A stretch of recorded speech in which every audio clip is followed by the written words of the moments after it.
Following Robinson's initial appearance in court today, we did speak with a body language expert who has been part of hundreds of high-profile criminal cases across the globe. And some of the most compelling cases include Brian Kohberger, Lori Vallow Daybell, Casey Anthony, Karen Reed and Alec Baldwin, Scott Peterson, P. Diddy, Gypsy Rose Blanchard, Amber Heard, Prince Andrew, Nicholas Rossi, to prolific serial killers, Ted Bundy, John Wayne Gacy. Tonight, Chief Investigative Reporter Wendy Halloran talked to Scott Rouse, who helped break down Tyler Robinson's body language. Wendy. Well, Jamie and Mark, Scott Rouse dissected the nonverbal cues, analyzing gestures, expressions, and demeanor after Robinson learned prosecutors will seek the death penalty against him in the assassination of Charlie Kirk. Tyler James Robinson. Thank you for being here, Mr. Robinson. I'm Judge Graff.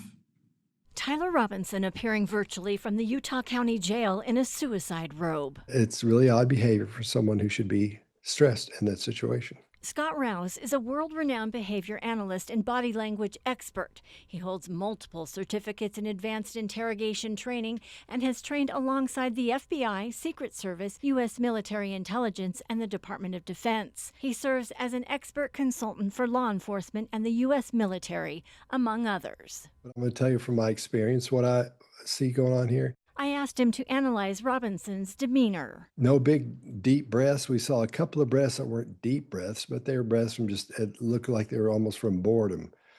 So that was a little bit odd as well. Rouse says when he looks at people in situations like this, things like this, I look for the things that are missing, and those are all the things that are missing right out of the gate. And this is odd behavior for someone who theoretically should be fairly stressed at this point. Rouse says it could be that he hasn't slept much. Even though it doesn't look like a whole lot going on there, that's odd behavior for a situation like this. I've seen these 1,000 times where someone is being in the same situation, you're talking to them, and they've done something horrible. And they don't know what's going to happen next. They don't know what to expect. They don't know how to act during that. And this guy just looks relaxed. Rouse recounted what facial expressions he would look for. And you've got things called adapters where you try to get rid of built-up stress and tension. Don't see any of those. We see a little bit of clenching of the jaw, and his jaw goes over to his left. I think it's his left. And that's about it. In my opinion, he's pretty much resigned to whatever's going to happen is going to happen. There's nothing that tells us he's frustrated. There's nothing in his face from an expression perspective that tells that he's worried or frustrated or angry or anything. Rouse says there were no jerky, tense body movements, and he meticulously watched his eyes. We can't see his blink rate very well. The blink rate tells us if someone is concerned or thinking about something or is stressed about something, because your blink rate goes up a lot. Because the normal human will blink about 15, 20 times a minute. And from what I could tell, it was a low blink rate because I was catching maybe 10 times a minute. It wasn't a whole lot. So I think from an emotional standpoint, he's given up. Now, Rouse said if Robinson was concerned about something, his eyebrows would raise. He says he didn't see that happen at all in this hearing. Mark? All right, Andrew. I grabbed my rifle still. To be honest, I had hoped to keep this secret till I died of old age. I am sorry to involve you.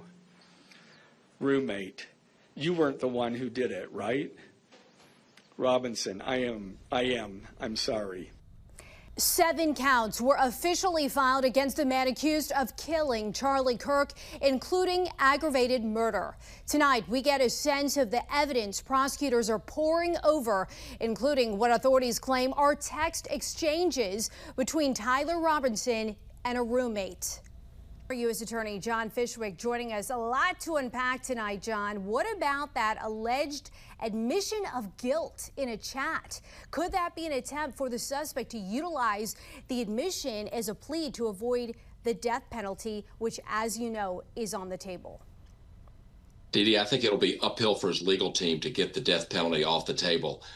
In those chats with his roommate and when he talked to his parents and when he wrote the note, there's no real remorse. There's no I'm sorry. There's no asking for forgiveness for assassinating Charlie Kirk.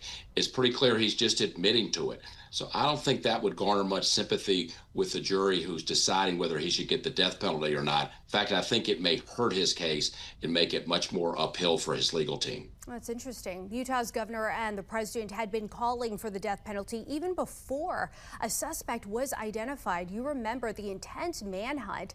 Robinson's arrest was facilitated by his father, seemingly with the knowledge, John, the death penalty would be on the table. What impact could that have on the case? Do you see a scenario where the mother and father could perhaps testify against their son? TD, I fully expect them to testify at the trial. I'm sure it'll be very emotional testimony. I'm sure they didn't want to be put in this difficult position, but nonetheless, they were by their son. And so he told them he did it. He basically admitted it to them. They know that that gun is a family gun, and they'll be able to identify on the video, yes, that's our son. Who's up there on the roof, jumping off the roof and coming into the building. So I'm sure they don't want to testify, but they'll be subpoenaed. They'll have to tell the truth. And I fully expect them to be very emotional, very impactful testimony at the trial. Admitting to guilt in messages, in chats, does that hold the same weight? Does that count in the same way a suspect admitting guilt in front of prosecutors, in front of law enforcement? I think it may carry even more weight with the jury. After all, he's very close with his roommate, obviously very close with his parents, or at least has been at some point in his life. Presumably, if you're going to admit to a crime to some people you're very close to, I think a jury's going to think you're telling the truth. So I think it'll be very powerful testimony when they bring that out, that he's admitted to this on a number of occasions to assassinating Charlie Kirk. I mentioned the president a few moments ago. What could federal charges achieve that state charges couldn't? Well, the state is going for the death penalty, and I think they have a really strong chance of having that to be successful. I think the feds are scouring all the social media and interviewing a lot of witnesses who were in the defendant's orbit. They're looking to see, what did he target Charlie Kirk because of his religion? And that can be a federal crime if you target somebody for their religion. It can also be a federal crime if you target somebody for their First Amendment, for asserting their First Amendment rights and be strong on that right. So it can also be a targeting crime in that regard. And that crime for targeting somebody for the First Amendment carries the death penalty.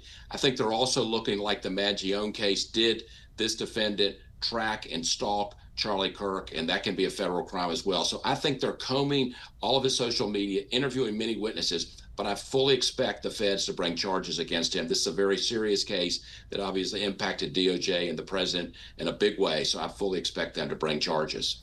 And it is to be seen if there are more suspects. The DA, I remember saying earlier that law enforcement is following up with any potential leads. So we'll see on that. Former U.S. Attorney John Fishwick, as always, thank you for your time. Thank you.